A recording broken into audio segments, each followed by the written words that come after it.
It was one of those bright Texas mornings when money talked louder than anything else.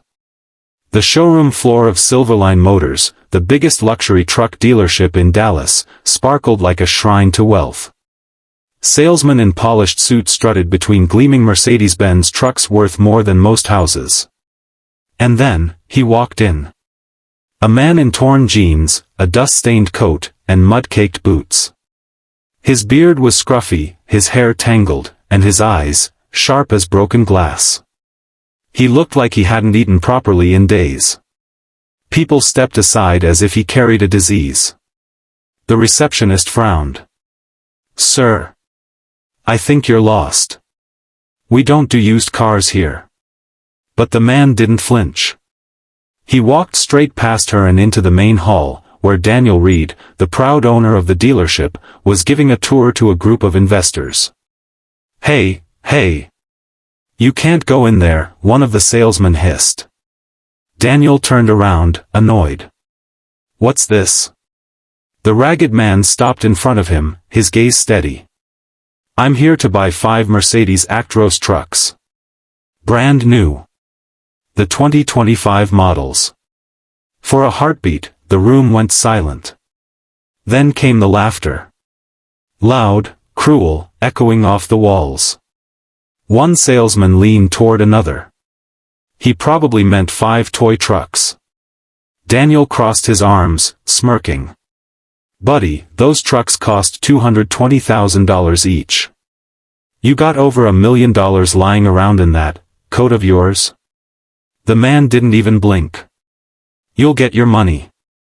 But I want them today." The laughter grew louder. Customers whispered, phones lifted to film the spectacle. In a world obsessed with appearances, a ragged man in a luxury showroom was entertainment. But what happened next, no one saw coming.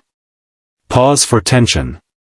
Before we continue, if you're hooked by what's happening right now, don't forget to hit that like button and subscribe to The Kindness Chronicles, because what you're about to hear is one of the most powerful, real-life inspired stories of kindness and redemption you'll ever come across. Alright, back to the story. Daniel gestured toward the exit.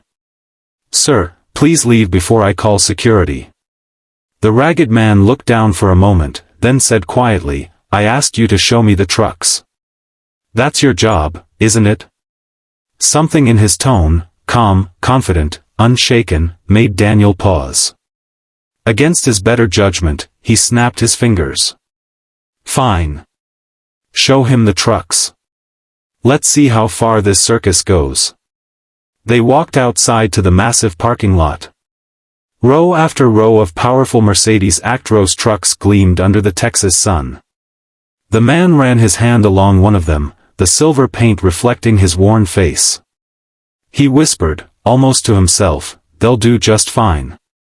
Daniel smirked. "You picking a color too, cowboy?" The man nodded slowly. 5 of these. Same model. Same specs." Daniel laughed again. "Sure thing. Now, how do you plan on paying? Cattle? Buttons?"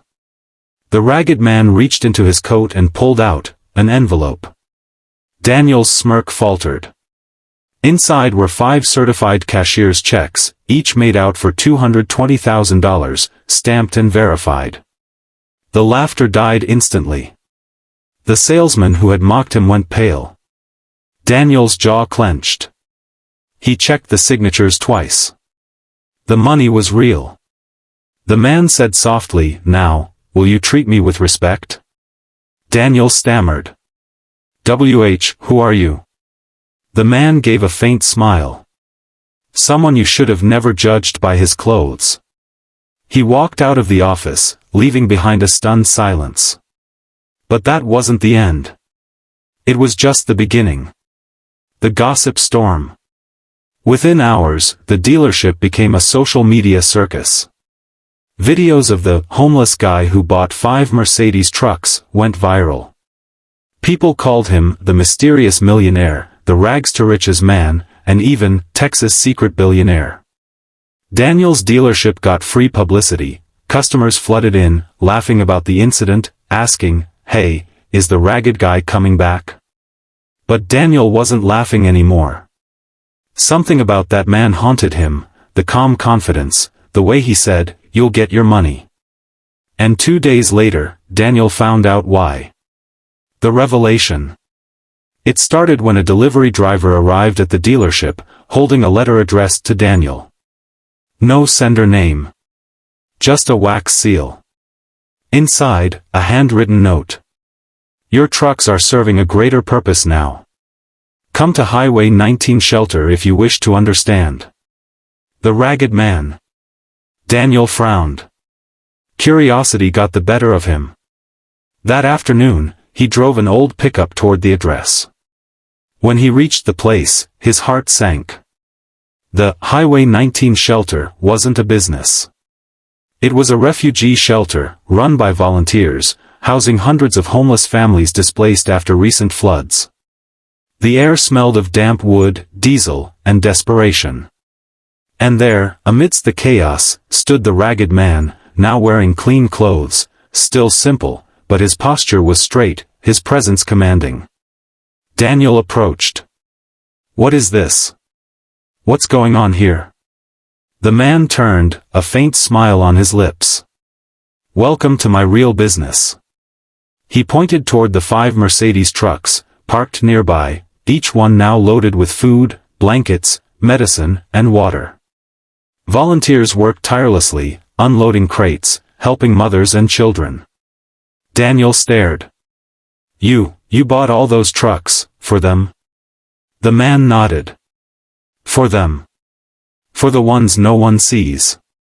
For the people I used to be." The past revealed.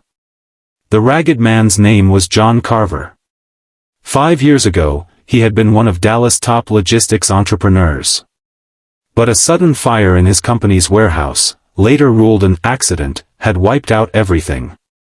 Insurance refused to pay. His investors vanished.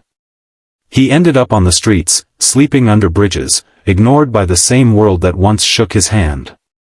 But instead of breaking him, it transformed him. He started volunteering at the very shelters that helped him survive. Slowly, with help from a few kind souls, he rebuilt himself, not as a businessman, but as a giver. The money he used to buy those trucks? Donations from people he'd helped reconnect, recover, and rebuild. Daniel's throat tightened. You could have gone anywhere. Started over. Why do this?